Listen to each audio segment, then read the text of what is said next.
BC reservation తేనెతుట్టెను కొదిపిన ముఖ్యమంత్రి రేవంత్ రెడ్డి చట్ట ప్రకారం రిజర్వేషన్లు కల్పించకుండానే స్థానిక సంస్థల ఎన్నికలకు వెళ్లేలా కనిపిస్తోంది. బీసీ బిల్ కేంద్రం దగ్గర పెండింగ్ లో ఉంటే ఆర్డినెన్స్ రాష్ట్రపతి కోర్టులో ఉంది.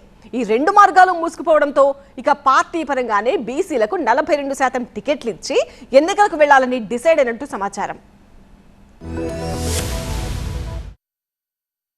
ఒక్క దెబ్బకు రెండు పిట్టలు. బీసీ రిజర్వేషన్ విషయంలో చట్టపరమైన రిజర్వేషన్ సాధించకపోయినా బీజేపీ బీఆర్ఎస్ ను దోషులను చేసి ప్రజల్లో మారుకులు కొట్టేసే ప్లాన్ వేశారు సీఎం రేవంత్ రెడ్డి. చట్టపరంగా బీసీ రిజర్వేషన్లు సాధించే అన్ని దారులు మూసుకుపోయాయంటున్నారు కాంగ్రెస్ నేతలు. స్థానిక సంస్థల ఎన్నికల్లో బీసీలకు చట్ట ప్రకారం రిజర్వేషన్లు కల్పించకుండానే ఎన్నికలకు వెళ్లాలని దాదాపు నిర్ణయించినట్టు సమాచారం. ముస్లింలకు రాజ్యాంగ విరుద్ధంగా కల్పించిన 10% రిజర్వేషన్ తొలగిస్తేనే బీసీ బిల్లుకు ఆమోదం లభిస్తుందంటుంది బీజేపీ.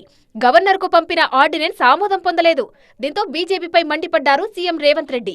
బీజేపీ ఏ విధంగా ఓబీసీ రిజర్వేషన్లను అడ్డుకోవడానికి ముస్లిం రిజర్వేషన్లను అడ్డం పెట్టుకుంటున్నారు.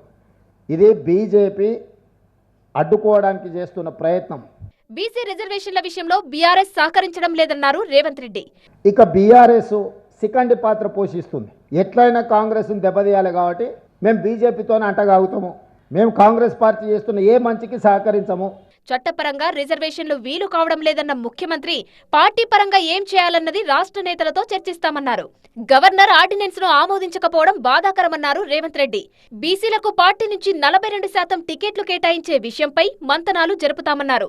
42% ఎట్లా చేయాలి? ఒకవేళ పార్టీ పరంగా చేయగలం, అఫీషియల్గా చేయడానికి లేకనే చట్టం కదా. ఒకవేళ రాష్ట్ర ప్రభుత్వం పంపించిన బిల్లులను గవర్నర్ గారు ఆమోదించుంటే సమస్యనే లేదు. ఆ బిల్లులను ఆమోదించకుండా గవర్నర్ గారు రాష్ట్రపతికి పంపించారు. అందుకోసం ఢిల్లీ రావాల్సి వచ్చింది.